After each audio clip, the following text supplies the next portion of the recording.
right, well, it's 11 o'clock. So what do you guys say that we go ahead and get things started? Welcome to our webinar, The Power of Providing Excellent Service. We are so excited about the program that we have for you today. But of course, before we get things started, I have a few administrative notes to take care of. And the first one is thanking our corporate sponsors.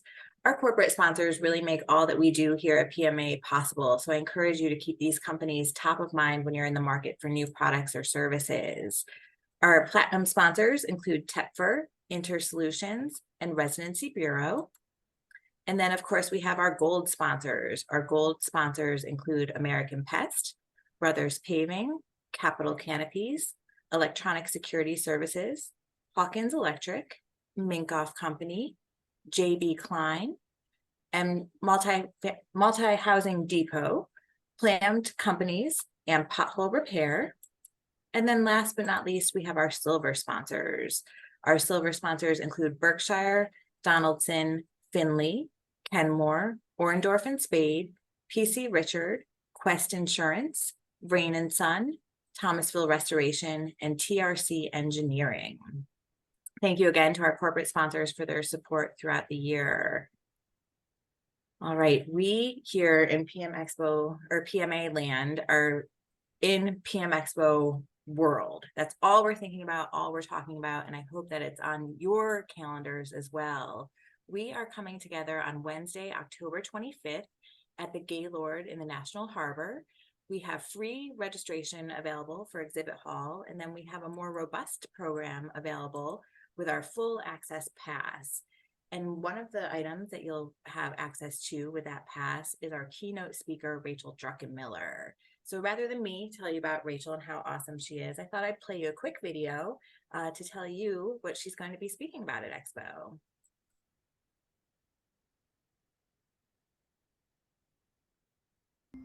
Game on.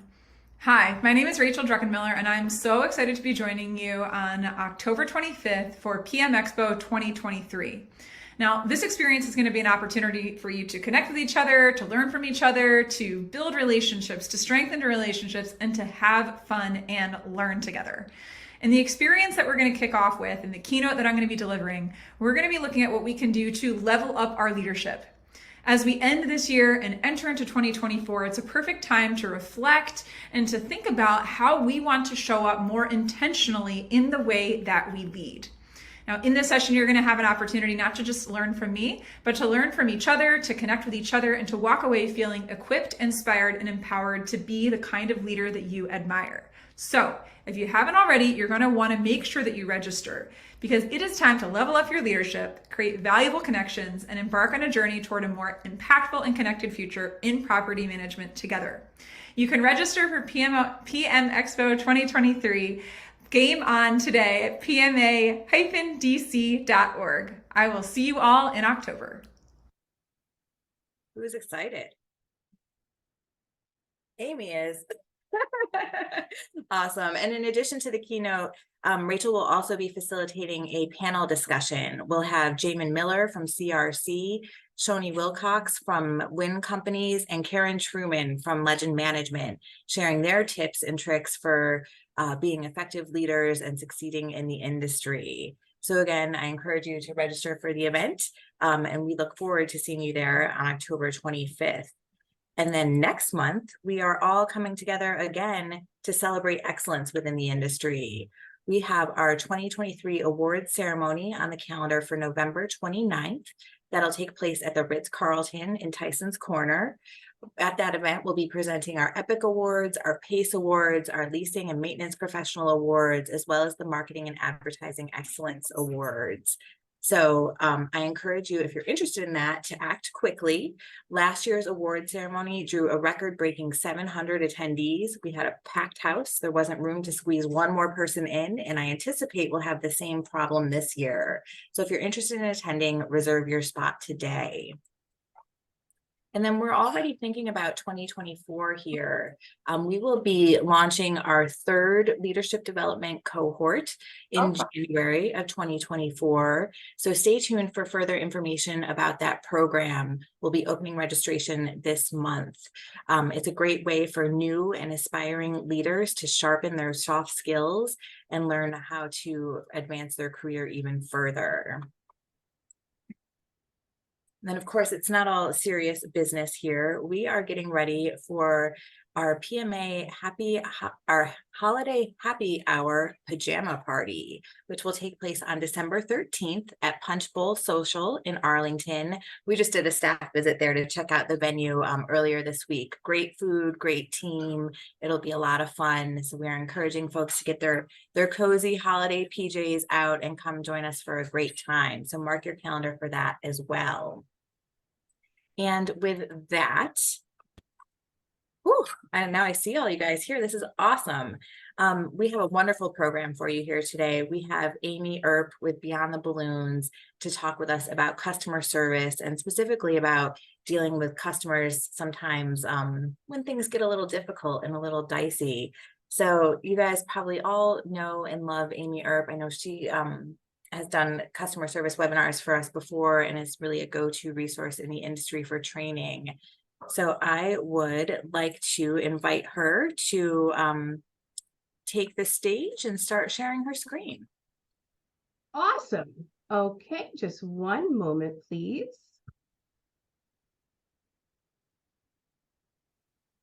All right, can everybody see the screen? Yes, Diamond, I see you front and center. Diamond and D, I see you too. So you're in my vision right now. So I'm going to look to you to let me know if I'm off track, okay? All right. Good morning, and thank you all so much for joining us today. I am Amy Earp, and chances are you've either heard me speak before or you've heard rumors about me and you wanted to come to see if they're true. They probably are. So today we're going to talk about customer service and exceeding customer expectations. We're going to dig into a little bit more than that as well. So here are some expectations of what you can expect to walk away from with. We're going to talk about the difference between customer service and customer experience. We're going to talk about our rapidly changing world, like how technology has completely changed everything. Simple steps to providing excellent service, strategies when you're handling upset customers, and of course, internal customers service because it impacts the external piece, right? How we treat one another. So that's what you can expect from me. So I wanted to just share my expectations of you, okay? Please find your emoji buttons and use them at all times. Not all the time, but if I say something funny, share a laugh because I like to see that I made you laugh. You know, I am not a formal person. Please, if you have something to say it. I'll be watching the chat box. You can practice now if you'd like, okay?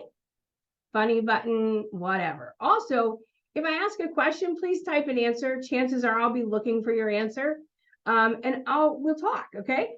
And this is going to go much better if you do use that laughing emoji. My mother used to say, I'm the only one who thinks I'm funny, but let's prove her wrong today. Shall we? All right, Sarah, that was funny. Laugh. Okay. So customer service versus the customer experience. There's a huge buzzword now about the customer experience. And so, of course, I was like, I have to learn all about this whole customer experience thing. And digging in, I realized that chances are somebody who managed or owned a company that handled drive-throughs, right? Where the customer experience is like 3 minutes, probably thought of the customer experience. Our customer experience is a very long process, right? It's the entire journey of the customer in dealing with the company and the brand, okay? So customer service is one-on-one interaction, one time. And the customer experience is the sum of all interactions, including searching for an apartment, okay? Including the whole digital experience to the move out. And I'm like, wow, our customer experience is at least 365 days long. At least. That's a long customer experience. And if you're looking at that journey, this is just the first part of looking for an apartment. Look at how long the journey is there and how many touch points there are. Online research, curb appeal, the office, our initial contact, how quickly we respond to follow-up emails, how we're information gathering. Are we just going through the basics like, oh, what's your name? And do you have any pets? Okay, how'd you hear about us? How are these pieces being dealt with on a one-on-one basis from a customer service perspective to create an entire picture for the customer? Okay, so that's really what we're going to focus on today. Now, what complicates things a little bit is that everybody now has their phones with them on this journey, right? So on this journey, during every touch point, including our curb appeal, roach in the apartment, like anything that is going crazy, right? Any touch point could be recorded, videoed, shared, review sites, all of that stuff, right? So we have to be very, very conscious about that. This is what I always say. These reviews, our customer reviews, have made each one of our team members a director of marketing. Would you agree with that?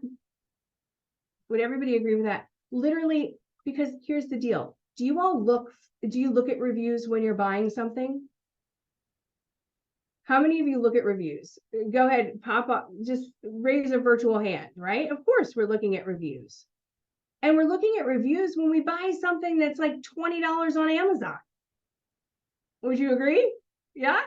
And we're doing that because money, the dollar doesn't go as far as it used to, right? If you spend $100 at the grocery store, you might get some toilet paper and maybe a cleaning product and so a snack, okay?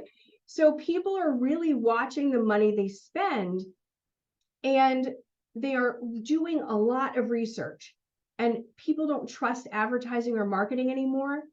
They only are really seeking those reviews. And chances are you all have a magic number. Like my magic number is 4. If it's under 4 stars, I'm not going to even entertain it. I don't even want to look at it. And some of us might have 3.5 or 3, or we might not even look at that, or how many reviews there is. It all variations.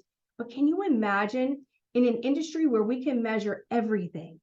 There's one thing we can't measure, and that's how many people don't call, how many people don't walk in, how many people don't lease because of the interactions that they've had with our first impressions, right? And those review sites. How many people didn't pick up the phone because they read a review or they saw 3 stars? We don't know. So it's very important that we make sure that this customer service piece is first and foremost in everything we do.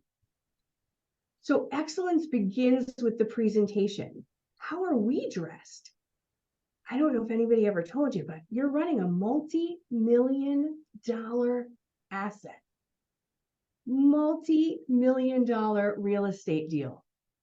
And we need to look and act like we're doing that, right? The attitudes of our team members. If it looks like you don't want to work there, chances are they're not going to work there, right? I always said, this is why our company is called Beyond the Balloons, because I've always said what you see the balloons doing outside is what the staff is usually doing. And usually it's, oh, the deflated balloons, right? Oh. So attitudes of team members, we have to fix our face. And I don't know about you all, but I've been in the business for 20 years, so I'm very dramatic. So if I see the resident coming up with, they're carrying the baggie with a roach in it or a little bug they found, and they always do it when there's tons of applicants around. And they're like, what is this, Amy? Look at what I found. And they're like, oh, right? We need to make sure we're never making those faces because everybody's watching us. We're literally in a fishbowl being watched. Our curb appeal, balconies, trash areas, appearance of signs. How many of you right now, and you don't have to answer this question, have signs or notices to your residents taped onto windows or doors or elevators? You know, those kinds of things, we can elevate that. They sell things at Staples that you can put acrylic frames that you can put it in. We shouldn't be like if you bought like a name brand suit, you wouldn't tape your name tag to it, right? We're running multi-million-dollar real estate. So our presentation of amenities, the common areas, and not just for show, but our residents are actually using these things every day. When was the last time we opened our grills or went down our sliding board? Sarah will tell you a lot of times when I'm doing pace judging, I'll go down the slides and people are like, hey, what if you get stuck in there? I'm like, well, everything looks cute from a distance. So we need to be making sure what we're offering our residents actually looks good, not from a distance, right? Going in and actually looking at things from a resident perspective. And do we have rent-ready product to show? And is it up to standard, right? And the models. So all of these things begin preparation for setting the stage for excellent service. So we're going to talk very specifically about interaction, but I want to make it very clear that this customer experience starts with the whole beginning where we prepare. We cannot be coming into work when the customer is like, oh, the customers are lining up at the door and we're just getting it at 9:05. And we're like, oh, excuse me, right? I've got to get in here and set up my computer. That doesn't look cute, all right? And the customer loses trust that we're going to be able to take care of them. So here are some basic steps. Sarah and I were talking before the webinar got started. And Sarah, will you quickly share your story about Wendy's?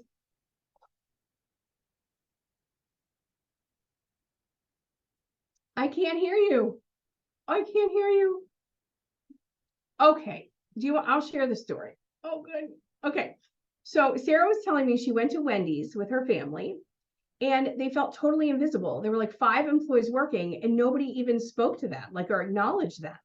And she literally felt invisible there. So when they left, she almost got in a car accident and she's like, wow, like that person didn't see me either. Maybe I really am invisible. So that goes to show you that this whole world is changing. And how many of you have seen people lining up to do self-checkout?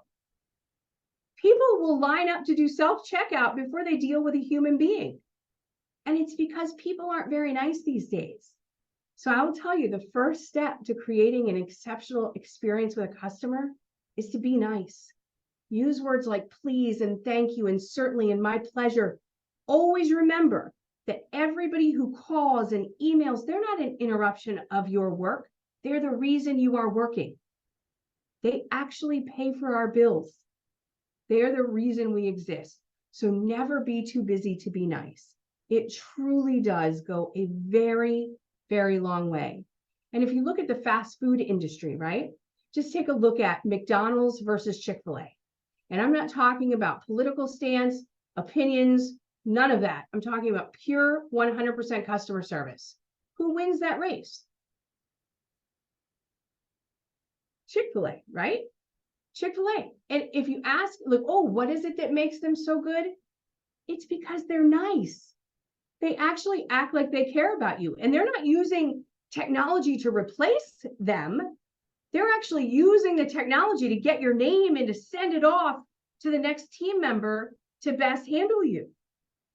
So they can carry on with your name and all of those things. Let them know what car you're driving or what your dog's name is. That's what they're using their technology for. They're not like, hey, okay, I'll send you an application. You can fill it out online. Bye.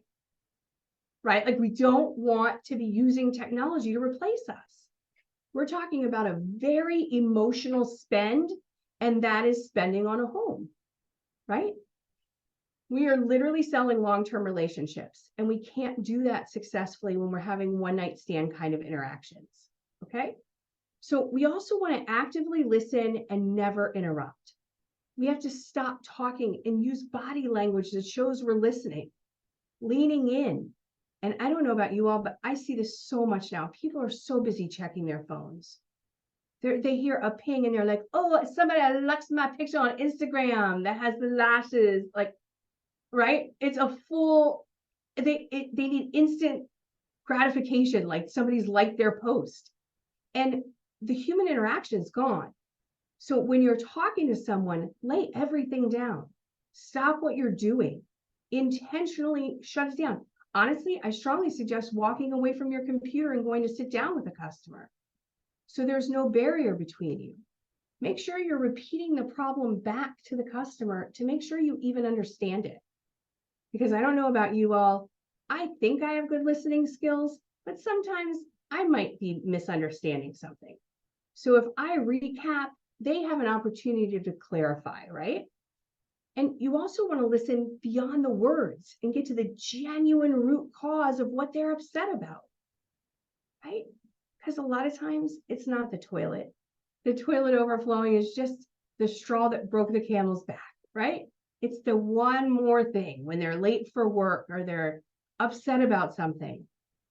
And if the customer's upset, please acknowledge their anger. Please acknowledge the emotion. When we walk around the emotion, it just gets them angrier because they want you to acknowledge that they are upset. Okay? Then we want to empathize and apologize. So I don't want you to apologize for clogging their toilet. Like Sarah and I didn't walk around and like stick the Barbie head in there, right? It wasn't us that did it. So why should I say I'm sorry? Well, I am sorry that that resident is experiencing that this morning. I am so sorry that you have to deal with this morning. That is okay to say. Always use the feel, felt, found method. And that is, I understand how you feel, Diamond. Other people have felt that way too. But what I found is the webinar gets much better as it goes on. Okay, that was funny, Diamond. No? Okay. All right. So feel, felt, found. Use that because you want to actually like relate to them. Now, this is one of the things that in 20 years of property management, you can tell me if you agree, but we don't necessarily always choose the positive language route. Okay. We're always talking and quoting about our lease. If you said, if a resident was like, hey, can I grill on my patio? We're like, oh no, it's against the fire code violation. Unfortunately, I'm not going to let you grill on your patio, blah, blah, blah, right? There are better ways of saying things. And the way we say things changes completely how it is received. So, for example, if somebody wants to grill on their patio, hey, can I grill on my patio, Dee? Dee could say, Amy, let me tell you where you can grill. Don't even say no. Don't say unfortunately. Hey, it's not, let me tell you something. First of all, erase unfortunately from your vocabulary because it is not unfortunate that we will not let people burn down their neighbors. That is not unfortunate. That's actually a really good thing. So absolutely, Elizabeth, it's how you say things. So we're going to say, let me show you where you can grill. And you can also use a George Foreman electric grill in your apartment, right? Tell them what they can do. It is I love your seasonal patio decorations, but please remove the, yes, podcast advertising sign. Yes. But compliment, absolutely. We have to use positive speaking. Has anybody ever told you you have to do something? I will tell you the funniest story, and this is a true story. So many years ago, my husband was like, Amy, you have to stop losing weight. I like you so much better plus size. So because he said I have to stop losing weight, it became my goal to get as thin as I possibly could until you could barely see me. Okay? Just because I don't have to listen to you. You don't have control of me, right? It just those words set me off. All right. Now I lost 104 pounds, but when he came back, when he left, I was like, I can eat donuts again. Thank goodness. And now he's back. So no, it's a true story. So we want to avoid things like you have to. Let's take, for example, I'm sure you all have written a letter to your residents that talk about repaving the parking lot. Yes. Or you've seen that in your career. And we're like, attention residents, the parking lot will be repaved at 8 o'clock in the morning on Friday. Your car will need to be towed by 7 a.m. or your car will need to be moved or it will be towed. Thank you, management, right? That's what the letter says. If we took as much care in our resident communications as we do in our advertising, our whole world would change. Attention residents, we have fantastic news. We are investing this Friday in repaving our entire parking lot. The work will begin promptly at 8 And if you have any troubles moving your car by 7 a.m., we'll have a towing company here to assist for $175 a car. Thank you so much, and we look forward to continuing to improve your property. We're still telling them the consequence, but we're offering it as a service.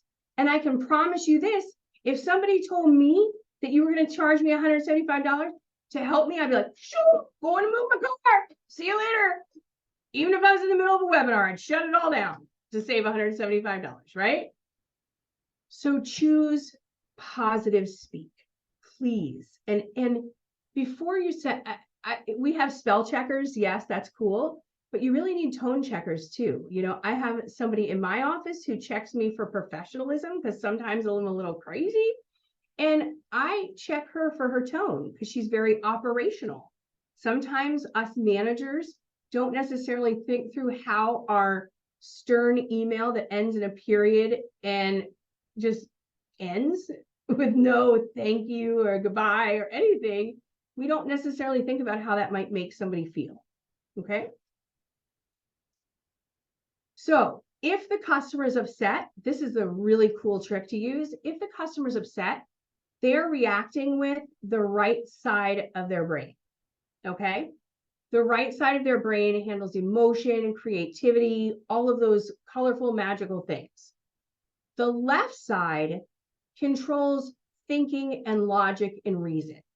All right. So how do we move? How do we make that brain shift for a customer? Simple. If they're upset, you need to acknowledge, number one, we already talked about this, acknowledge their anger, right? And frustration. And then we're going to ask them a series of 3 to 4 close-ended questions. So if they're like, I put my rent check in the box. Oh, okay. What time? When did you do that? What day was this? Right? You're asking very specific questions that they have to dig into the other side of their brain for. Do you recall the check number? And then all of a sudden there's a huge brain shift that gets them onto the left side, thinking about facts instead of their emotions. A soft answer turns away wrath, but a harsh word stirs up anger. Alfonso, I love that. Heritage Square. Alfonso, yes, you're so right. It is so true. And you know, I don't know if you've ever worked with somebody, but they're like, I always have the nastiest customers. They're the nastiest people. And I'm like, hello, like you're being nasty right now, just so you know, right? So, but anyway, we want to make sure we're shifting that. Does that make sense? So if a customer's angry, ask 3 to 4 logical questions that actually just get answered with one word. Okay. And it really does change things. It shifts them into a whole nother mindset. You want to explore then solutions and keep the team priorities in mind. I started off as a leasing agent, and I'm sure my entire maintenance team could not stand me when I started, because I'd be like, oh, Miss Smith, you know, I'm all right brain. So I'm like, oh, Miss Smith, your doorknob on your closet is broken. I'm so sorry. I'll have someone get right over there. Meanwhile, maintenance is working on a main backup. You know, they're touring the inspector. They've got real situations and emergencies going on. And I'm telling Miss Smith that they're going to come right over and fix her closet doorknob. That's setting it's already setting her up for a negative experience. She's going to have to call me back saying, they're not here yet, Amy.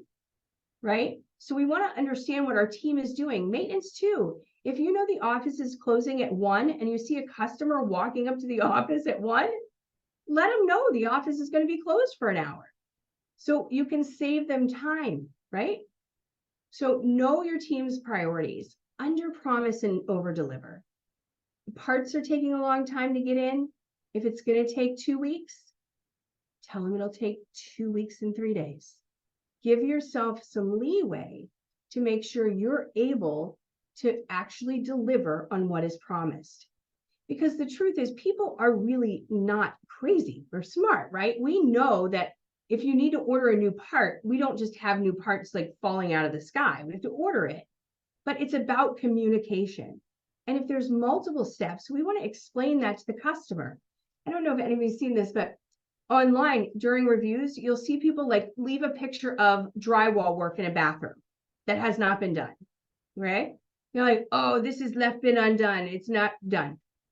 I guarantee you that that drywall work in the bathroom happened because of a 2 a.m. leak. Maintenance's priority is to go stop the leak, stop any potential property damage, and that is it. Maintenance is not paid overtime to go do drywall repair at 2 o'clock in the morning. And if we're not communicating the multiple steps or when that drywall work will get done, to the customer, it looks unfinished. It looks like it wasn't done right. Then we want to ask the customer if it'll work for them. Listen, I'm coming in tonight, and you set the expectation. I'm coming in this evening. I'm going to go ahead and fix the leak. I want to stop the leak. That's my first priority. And then on Wednesday, our drywall team will come in. Will that work for you? Right? Get the customer to buy into it. And then this is the crazy part. We actually have to do what we say we're going to do. That's the tough part. We have to deliver, okay? And that means doing it right the first time too. It doesn't mean just going in and saying, oh, I'm here, and then going away. I've read so many reviews where people like say they're going to take care of something and they go out to look at it and then it never gets resolved still. We also want to make sure we're cleaning up after the work is done, keeping in mind that we are actually walking into somebody's home. This is somebody's home. I don't know about you all, but I pop off if my drive-through order's wrong. And that's like $5, right? I'm like, what is there ketchup on a hamburger? So if there is a mess in my apartment that I'm paying $20,000 a year for, I'm really not going to be happy. Okay. So do what we say when we're going to say it. Then we want to follow up. We have to be following up because that follow-up piece, it's the difference. It is literally the difference between a lease or not a lease. It's a difference between a walk-in or they don't walk in. It's the difference between staying. It's the difference. It's just the difference following up with people. And I know there's so many ways. Sarah and I were talking about this before too. There's so many ways to communicate now: text, email, social media. Like I get business requests on Facebook, like there's so many ways to communicate. We have to make sure we know each customer's preferred method of contact and talk to them the way they want to be talked to. Okay? Because guess what? A lot of people don't even answer the phone anymore. So if they prefer the phone, I'm going to make sure they have my phone number stored so they don't think I'm calling about their car extended warranty, right? Okay. So always make sure, ask if there's anything else you can assist them with. And when we're following up, if the customer's had a positive experience, we also want to make sure if there's anything else we can help them with, that we're asking for that now. And we're also, putting in a work order to get that fixed as well. And so sometimes people are like, Amy, why would we ask for more work? Well, guess what? That's why we're here. We're here for that. So often we're taking, and technology has truly, I'm sure many of you are taking online rent payments now. Like people aren't even coming in to pay rent now. So every opportunity we see people in person, we have to seize that to truly talk to them. Tell them about your resident referral program. Talk to them about reviews. Ask if there's anything inside their apartment that we can do for them. Okay. So, has anybody ever worked with a rough coworker? Okay. How does that change your day? How does it change your day? It changes everything, right? I've watched managers walk in my career. I've seen my managers walk in and they go straight to their office like they're in a bad mood. And you and the team spend all day trying to figure out what's wrong with the manager. That you're like, what's wrong with her? Did I do something? Like, what happened here? And there's a whole waste of productivity and our customers aren't getting our full attention. So the way we treat one another truly, truly matters here. So I'm going to tell you a personal thing about my life. My husband of 12 years is a maintenance supervisor, or was. And he'd been in maintenance for many years. And when we first met each other, and when we were in love, you know, like the first when you meet each other and like, oh, I never want to be away from you, that like lasts like a month, maybe. You know what I'm talking about? Like that month. And I was like, oh, I'll go on call with you. I'll ride with you to keep you company. Let me tell you something. I was a leasing and marketing and training director and leaser my whole life. I never understood maintenance until I actually pulled call with my husband. I didn't go in the apartments now, okay? But I'd drive with him. And do you know how difficult it is to get up in the middle of the night, go to an apartment, you drive far away, you're half asleep. Sometimes if it's a serious backup or something like that, it could take 3 hours to deal with. And then they have to get up and come back into work. And we're like, hey, this was me before I met my husband. I'm like, what's wrong with you? Why aren't you smiling? What, you got a problem? You have an attitude today? That's what I was like to maintenance. And they're like, bah, right? And they're like, why are you so cheery? I've been up all night, like plunging a toilet or like snaking a toilet. So we have to acknowledge what each other is going through. And I will tell you, you have no idea how many family dinners are missed with a maintenance technician who just sat down to have a bite to eat and gets that call and has to leave. And they can't finish the dinner. Oh no, they can't finish the dinner because if anything happened to the property and it caused substantial damage, that's their job and it's also people's lives. So it is literally an emergency. They have to get up and go. Do you know how many holidays they sacrifice to make sure that our residents are enjoying and able to prepare meals for their guests? Do you know how many bedtime stories are cut short?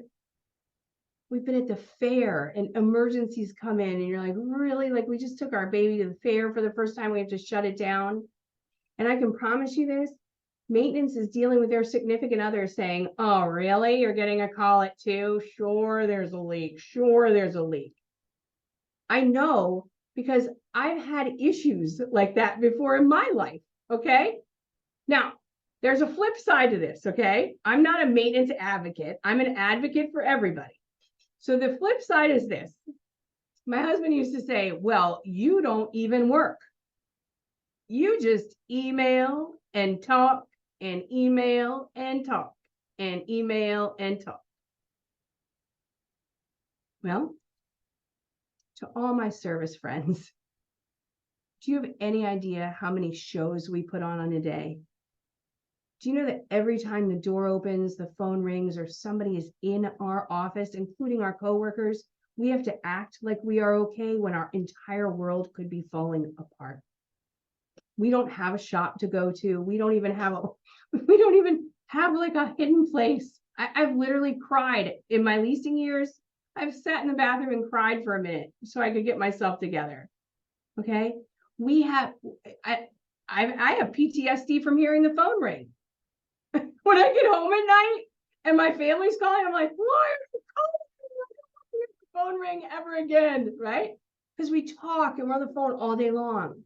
So we have to put on the show to pretend our whole world is perfect. So we are all carrying very heavy loads, very different, right?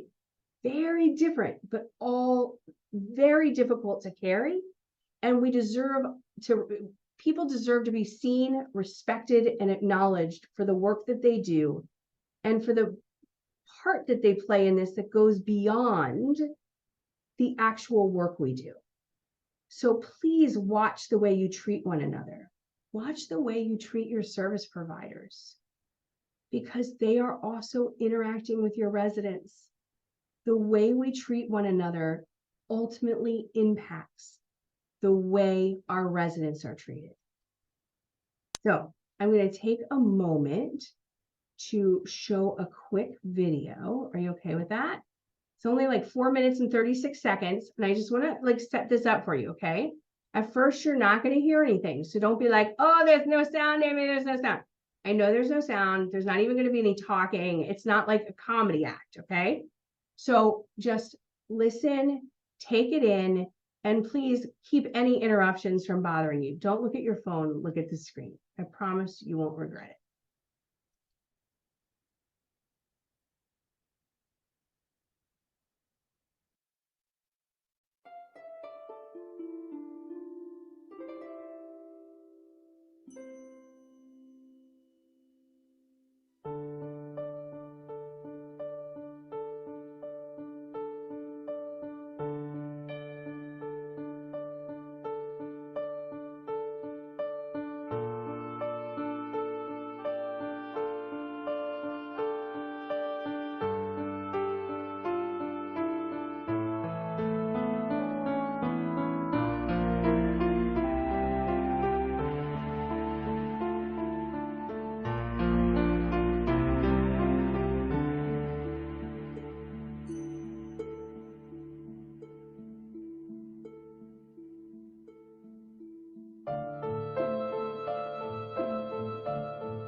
All right. So listen, yes, everybody, talks about treat others the way that you want to be treated. Life can be cruel, but God is good all the time.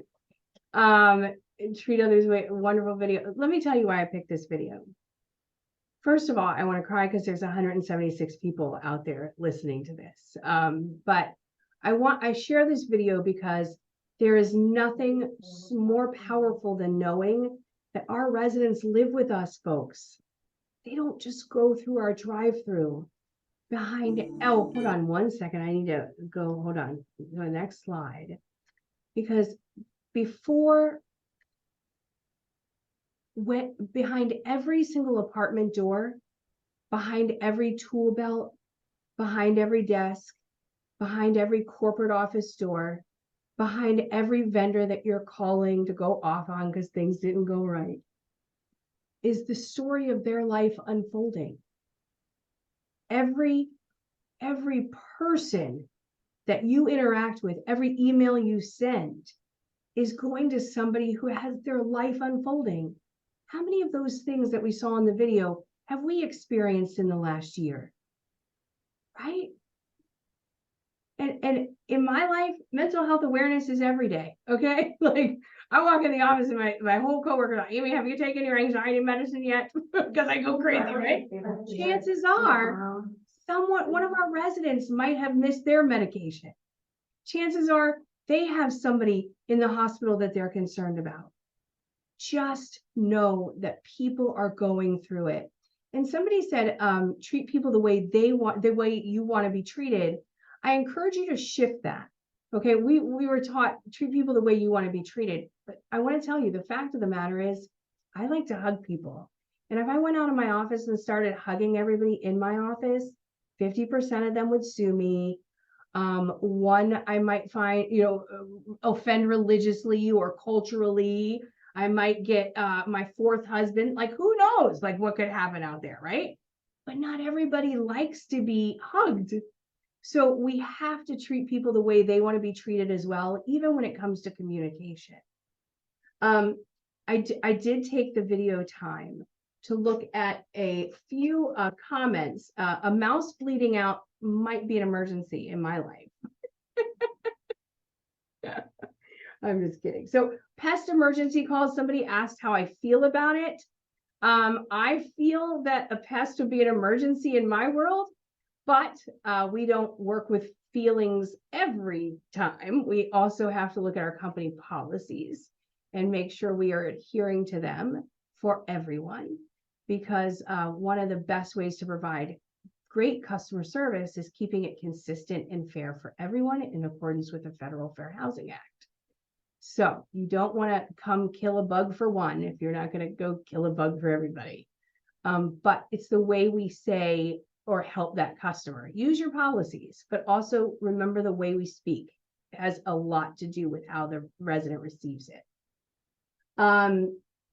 So I'm going to open up for questions. Do you all have any questions or feedback? Let's see. Elizabeth said, your smile or kind words may be the only good they will see. So true. Some of our residents, they don't even have family. And that, the maintenance supervisor out every morning at 8 o'clock smiling at them is the one smile they're going to see today. All right. Any questions? Anything that you want to talk about? Leah, over there, I see you too. You got anything you want to talk about? Anything on your mind?